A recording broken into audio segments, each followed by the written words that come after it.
Hello everyone, and welcome back to more The Legend of Zelda, the Minish Cap. And in this episode, we will be getting further through the game by continuing on with Deepwood Shrine.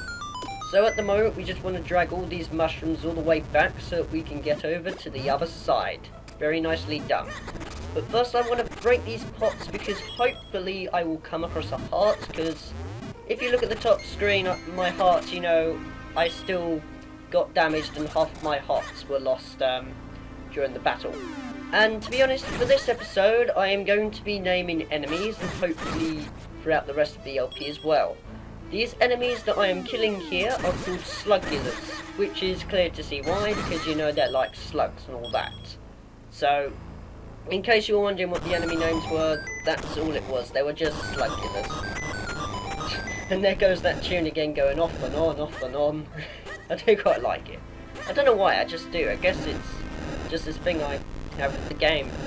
Although, to be honest, with Minish Cap, I did not grow up with it on the GBA cartridge because I was a 3DS ambassador, so I got this game for free.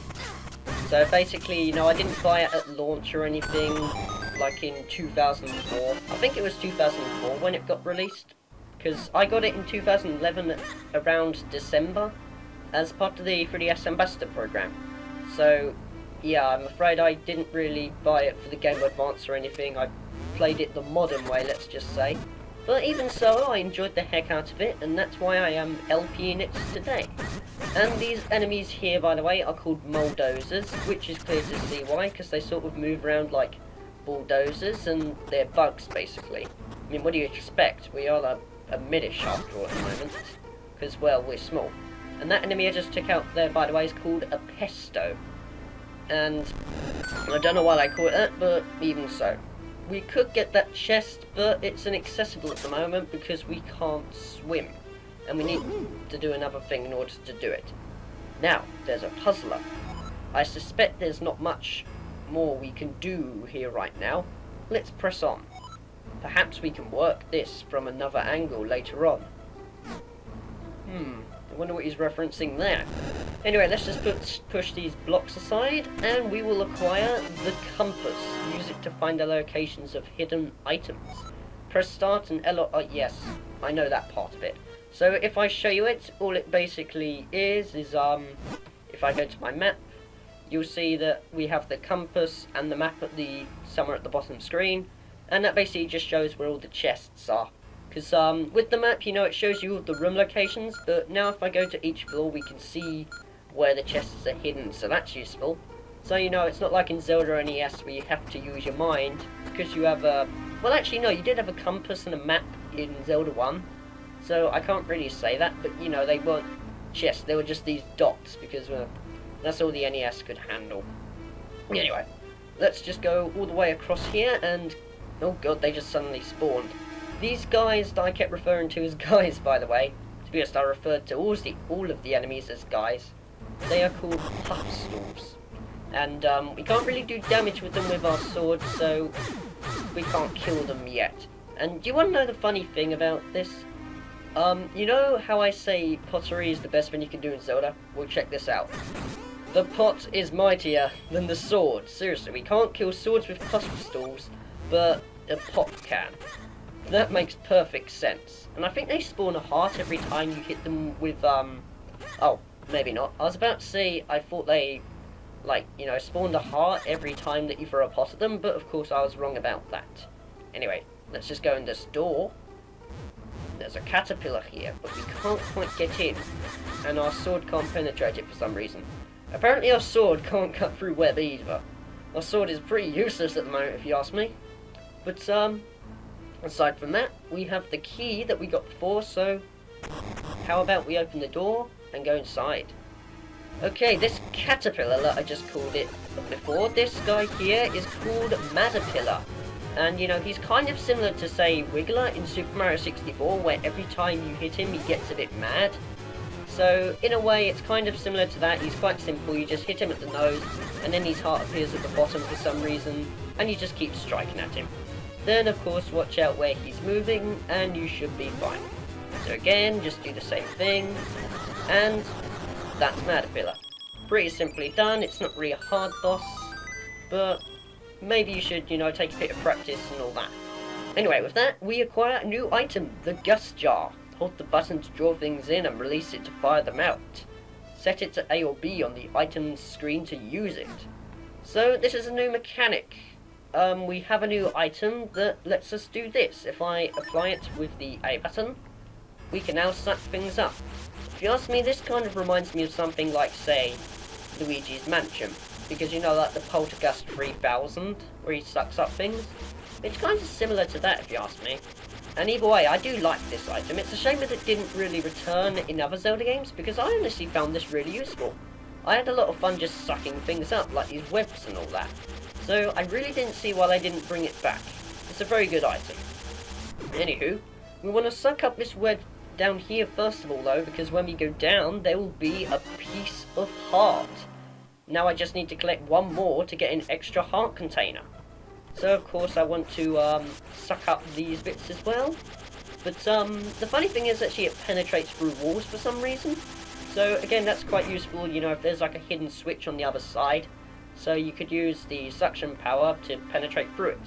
And you know how I was saying with puff stools, we can't kill them with our sword and we can only kill them with, you know, pots? Well, to be honest, well, I was going to show you it, but unfortunately there don't appear to be any, so I'll show you a bit later. But you can actually kill the puff stools with the Gust Jar. At the moment, I was about to call it the suction power then, but that's what it does. I mean, that's not what it is. So, yeah, just keep note of that for now. Anywho, we got 10 mysterious shells. The mysterious shells are used for something much later in the game, so I'll get onto those in better detail later on as we progress through the game a little more. So, I'm going to hold off on that one for now. But still, I'm just going to keep collecting them because you'll see why you need to collect them. There will be a switch up there that will take us to the heart piece, but we could go all the way back to the beginning because that's where the switch spawns, if you want to know, because all you got to do is step on it at the beginning and it takes you here, then you can collect your heart. But I thought I'd show you it later because really there's going to be a switch that appears there, literally right next to the blue switch at the beginning of the temple. So I'd rather show it then because it makes it a bit easier and, you know, it saves me backtracking and editing and all that. But that's what I mean by you can kill the puff stools with the Gust Jar. Because this time, when you suck them, you know, they change grey and then you strike them because it makes them stunned, I guess. I don't know how it works. Link just sucks the colour out of them for some reason. But it still works and that's all that's good. Anyway, let's just continue sucking up this dust. A thing you want to do though in Minish Cap a lot when you have the Gust Jar is if you just see dust and all that, try just sucking it all up just to see what happens because there could be some hidden things, you know, you don't really want to miss out on anything. I mean, I am going to try and 100% this game after all. However, I'm unsure if I'm going to do the side quest with the figurines, but I'll get onto that in more detail later. So, again, we'll hold off on that one for now. Because, you know me, I don't really like to give away spoilers and all that. But, I've collected quite a few mysterious shells so far, actually, so we're making good progress. With this, though, I guess, let me just check on my map to see if I've got everything in these areas. Yeah, we appear to, so how about we go down? How do we do that? Well, there'll be a web here. And, you just want to pick up your Gust Jar and suck it out, because it will reveal a hole. So when we fall down it, there will be this. And I just want to suck all this, lily pad thing right near me, so that way I can... Wait, what? Now what? Unless we find a way to travel by water, we won't be going much further. Didn't you just see? I just dragged a lily pad in front of... Oh, goodness me. I swear Eslo's really blind in this game. But, it still makes it a bit more entertaining. Anyway, time for water physics. You can't do anything about it. If you push... if you blow on the Gust Jar too much, you'll end up going too much the other way. And it's a bit of a tedious task, so... screw physics, let's just say. Either way, I seem to be doing quite good, actually. So let's hope I make it. There we go. And if you fall in the water, You just spawn right back on the lily pads, so don't worry about, you have to start all over again and all that. But, on this bit, we got to do this. I could pick up the pots one by one and just throw them, but really I thought it would be easier doing it like this. So I'm just going to continue sucking the pots up and... Oh dear, that was a rupee. I could tell that because I heard the sound. But, this is what I mean by pushing the pots, because again, on this bit, you got to use a pot in order to push down on the switch. Because if you break it, then, well, you'd have to... What am I doing now? Because if you break it, then you'd have to try and get it all over again, and that's not very good. Anyway, let's just keep blowing our gus jar all the way over here. And this is what I mean by we couldn't really go in this level before... Not level, sorry. Section of the dungeon before, because, well, you could see there's water, but now with the lily pad, it makes it easier.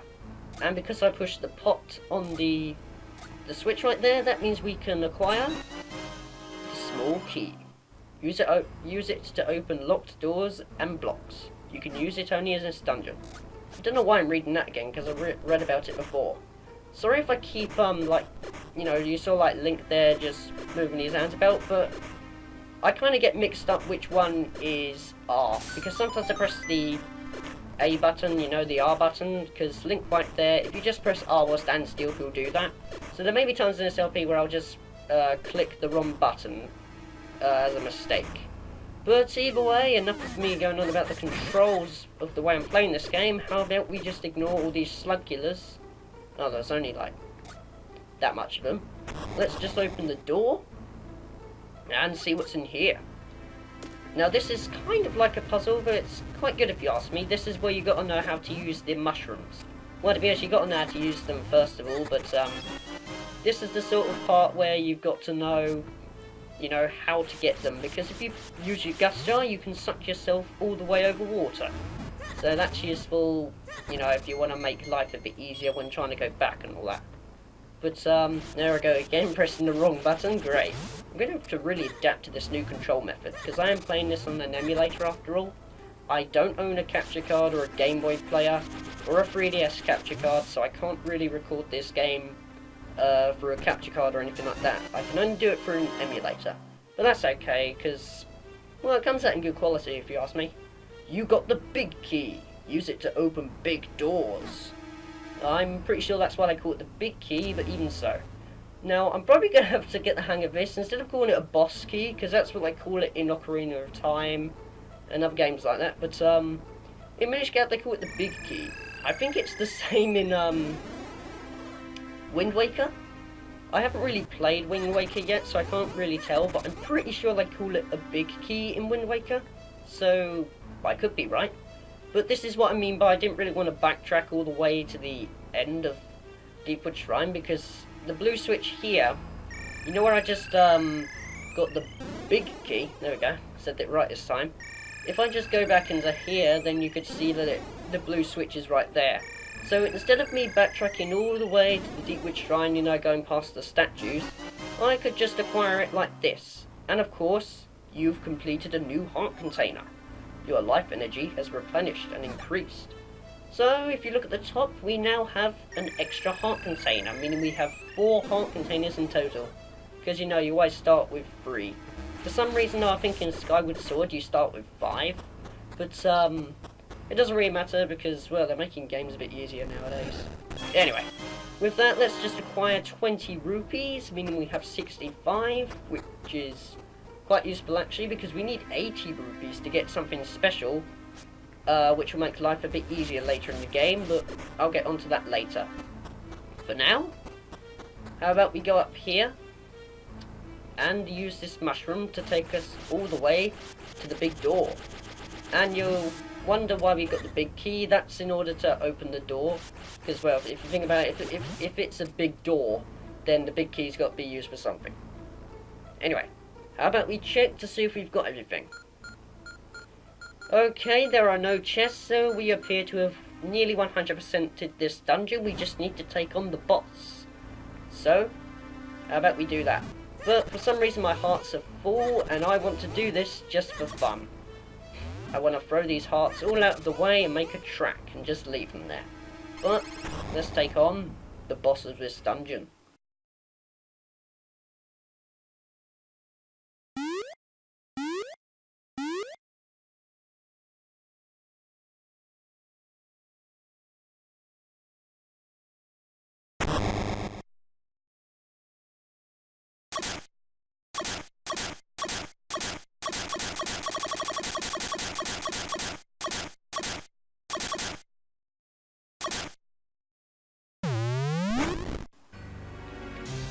Okay, this is the Big Green Choo Choo, and yes, this is the official name that Nintendo came up with the name of the boss. Well, Capcom did as well, because this is made by Capcom too.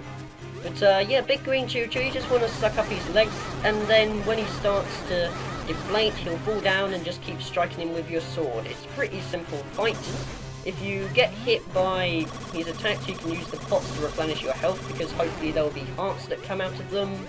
But other than that, you should do good. So you want to watch where he's falling, so that way, you know, he doesn't fall onto you. And of course, just keep striking back. I think he does this 3 times in the battle, so you want to keep note of that. When he does this though, you want to do this. Well, this is what I do anyway. I suck a little bit, and then I roll out of the way, so that way I can do just little tiny bits, because then he'll start to walk again. But of course, you get him done nice and easy if you do it this way. But you can have your own strategy to kill him if you want, so I don't mind what you do. But, wow. That was Big Green Choo Choo done in, seconds probably. I don't know if it's even been a minute yet, but, yeah, that's how you do it. With that though, we acquire the Earth element. You got the Earth element. The power of the earth is the source of all living things. The earth element is the embodiment of that power. And of course, for a bonus, we get this. This is something that happened like, ever since, I think it was Link's Awakening, probably. Because, every time you defeat a boss, they always give you a heart container at the end as a reward. And of course, with that, that means we get an extra heart container, meaning we have 5 hearts altogether. And this is what, episode 3? So we're making good progress on heart containers, definitely. But the dungeon is 100% done, so how about we get out of here?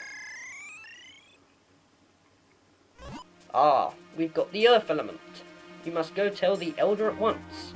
Indeed, we will do that.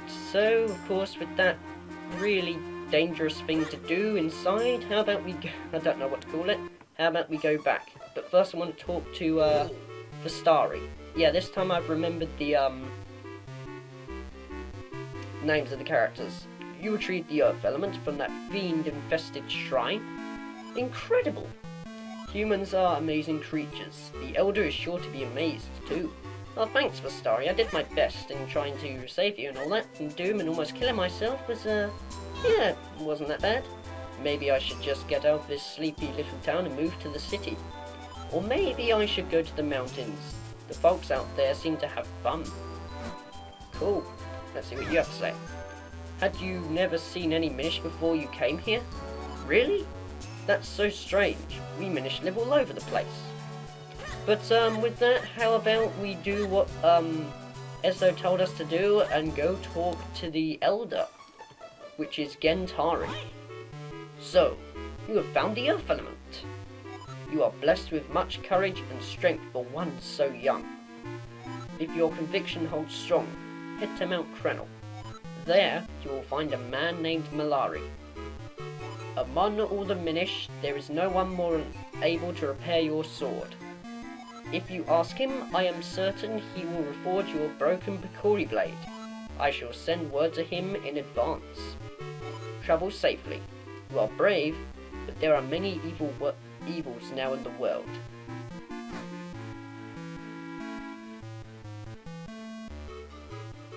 And so a secret entrance is revealed, so after all this time, all we have to do is move the curtains and we could go out the other way. Leave through this door here. It will take you out of the forest quickly. Great, Elder, we are in your debt. we shall head for Mount Crenel at once. Okay guys, so I reckon that will do it for this episode, meaning in the next episode we will be heading to Mount Crenel and try to repair our broken Bakuri blade. So take care guys, I hope you've enjoyed this episode, and I will see you in the next one.